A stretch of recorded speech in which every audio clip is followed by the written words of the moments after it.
नमस्कार. श्री स्वामी समर्थ. आज आपण या व्हिडिओमध्ये सुंदर अशी कथा पाहणार आहोत. कथा शेवटपर्यंत ऐकायला आणि पाहायला विसरू नका. सखाराम नावाचा एक माणूस होता. तो एका छोट्या गावात राहत होता. त्याच्या घराजवळ एक देवीचे मंदिर होते. तो नियमितपणे देवीच्या मंदिरामध्ये येत असे. तो मंदिरात आल्यानंतर नियमितपणे 1 रुपया, 2, कधीकधी जास्त पैसे तो दानपेटीमध्ये टाकत असे. देवीला नमस्कार करणे आणि दानपेटीत पैसे टाकणे तिथल्या विश्वस्तांच्या ध्यानात आले होते. त्याच्या साध्या कपड्यावरून व सायकलच्या वापरावरून तो गरीब भक्त आहे हे सहज लक्षात येत होते. कधीकधी तो आपल्या बायकोला, मुलीला व मुलाला बरोबर घेऊन यायचा. तेव्हा सुद्धा कापूर, हळदी, कुंकू, उदबत्ती न घेता जसे जमेल तसे 1, 2, 5 रुपये तो पेटीत टाकायचा. एखाद्या दिवशी नाही आला तर दुसऱ्या दिवशी 2 नाणी तो पेटीत न चुकता टाकायचा. त्याच्या या नित्यक्रमात कधी खंड पडल्याचे तिथल्या पुजाऱ्याने आणि विश्वस्तांनी पाहिलेच नव्हते आणि त्यामुळे तो आदराचा विषय झाला होता. अशी 20 वर्ष संपली. महागाई किंवा उत्पन्नातील वाढ याचा त्याने आपल्या दानपेटीतील रुपयात कधी बदल केला नाही. रस्त्यावर लहान मोठे सर्व स्कूटर, मोटरसायकल घेऊन दिमाखात येत वाईटीत निघून जात. मात्र त्याच्या सायकलवरून येण्या जाण्यात कधी फरक पडला नाही. सध्या त्याचे आयुष्य थोडे ओढग्रस्त असावे असे जाणवत होते आणि तरीही दानपेटीतील रुपयाचा नित्यक्रम त्या गरिबाने कधी चुकवला नाही. त्याची मुलगी मोठी झाली होती व कदाचित तिची काळजी त्याला सलत असावी. कधी कोणाजवळ बोलला मात्र नाही. त्याला देवळाच्या ओठ्यावर शून्यात नजर लावून बसलेला अनेक वेळा त्या विश्वस्तांनी देखील पाहिले. मात्र हा आपणहून कोणाशी बोलत नसे किंवा आपले दुखणे सांगत नसे. सध्या तो जास्त चिंताग्रस्त दिसत होता. एके दिवशी देवळाच्या विश्वस्तांनी आपुलकीने त्याला विचारले की सध्या असे चिंताग्रस्त का असता? तुमचे काम सुटले आहे काय? कसली चिंता भेडसावत आहे? तो कसनुसे हसला. बोलला, काय नाही हो, मुलीचे लग्न ठरले व पैशाची जोडणी काही झालेली नाही. स्थळ चांगले आहे, हातचे जाऊ नये असेच वाटते.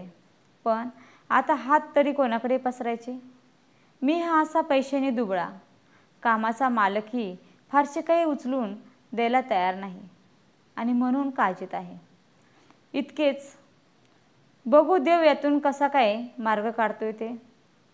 अरे पण खर्च तरी किती आहे? विश्वस्त, 25-30 हजार तरी नक्की लागतील हो, तो गरीब म्हणाला. आणि त्या दिवशी काय झाले कुणास ठाऊक, त्या विश्वस्ताच्या डोक्यातून तो विषय काही जाईना. रात्री झोपतानाही त्याचाच विचार. रात्री वरचेवर जाग आल्यामुळे झोप देखील नाही झाली. पहाटे त्याला एक स्वप्न पडले. स्वप्नात नाणी ते मोजत होते. ते जागे झाले व स्वप्न जसेच्या तसे त्याला आठवूही लागले आणि ते खाऊही लागले. त्यांनी देवीकडे पाहिले. ती चोरासारखी बेरकी हसत असलेली त्याला दिसली आणि ते पटकन उठले, वही घेतली व हिशोब करू लागला. विश्वस्त बराच वेळ विचार करत होते, हिशोब करत होते. एकूण 20 वर्षे तो गरीब माणूस मंदिराच्या दानपेटीमध्ये रोज पैसे टाकत होता. 20 वर्षामध्ये त्याचे कितीतरी पैसे जमा झाले असतील आणि हे जर पैसे बँकेत ठेवले असते तर त्याला व्याज देखील मिळाले असते. आपण त्या गरीब माणसाची मदत केली पाहिजे असे त्यांना वाटत होते. 1, 2, 5, कधीतरी 10 रुपये तो गरीब माणूस त्या दानपेटीमध्ये टाकत होता. 20 वर्षामध्ये त्याचे व्याज मिळून 50-1 हजार रुपये नक्कीच झाले असतील. तेव्हा त्याला ते 50,000 रुपये लग्नासाठी द्यावेत असे त्या विश्वस्ताला वाटले आणि दुसऱ्या दिवशी त्या गरीब माणसाला 50,000 द्यावेत असे विश्वस्ताने ठरवले. तो विश्वस्त आता निश्चित झाला होता. त्याने देवीच्या तिजोरीतून 50,000ची थैली तयार करून ठेवली आणि आता त्यास शांत झोप लागली. नेहमीप्रमाणे दुसऱ्या दिवशी तो गरीब देवळात आला. त्याने देवीला नमस्कार केला. तिथल्या दानपेटीत 5 रुपये टाकले व ओट्यावर जाऊन बसला. तो विश्वस्त देवळातील आणखी काही सज्जनांना घेऊन तेथे आला व त्याने ती थैली त्या गरिबाला दिली. त्या गरीब माणसाला ते म्हणाले, बाबा रे, तू दररोज देवीला पैसे वाहतो, जे देवीकडे सुरक्षित आहेत. आज तुझी नड आहे व देवीची इच्छा आहे की ते तुला उपयोगी पडू देत, आणि म्हणून तुझे पैसे तू मोजून घे. गरीब चकित झाला. त्याला दिवसा उजडे असे काही स्वप्न मोठे पडले होते.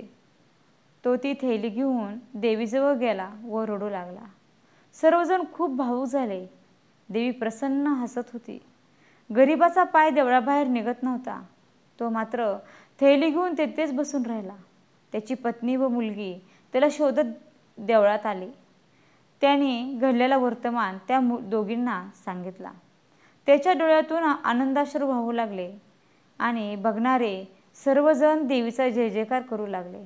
आता पत्नी व मुलगी त्याला घरी चला असे विनवू लागले, पण त्याचा पाय तिथून निघत नव्हता.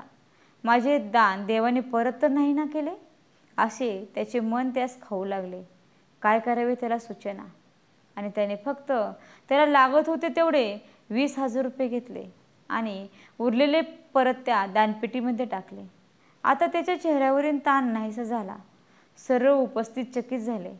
त्यांनी त्याला विचारले की हे तू का केलेस? तो बोलला, मी देवीला जेवढे वाहिले तेवढे परत करतोय. तो माझ्यासाठी देवीला मी दिलेला नैवेद्य होता. उद्याचा माझा रुपयांचा नैवेद्य आता मी निश्चित मनाने देवास वाहील, अन्यथा माझ्या येणाऱ्या रात्री मी तळमळत काढल्या असत्या.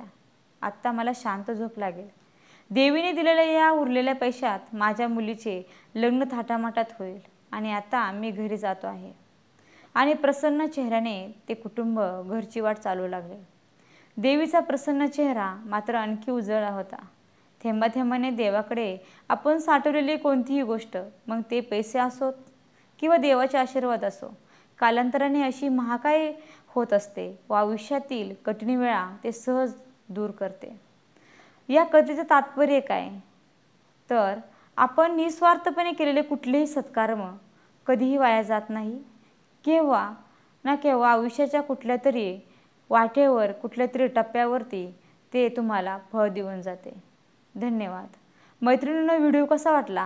व्हिडिओला लाईक, शेअर आणि सबस्क्राईब करायला विसरू नका.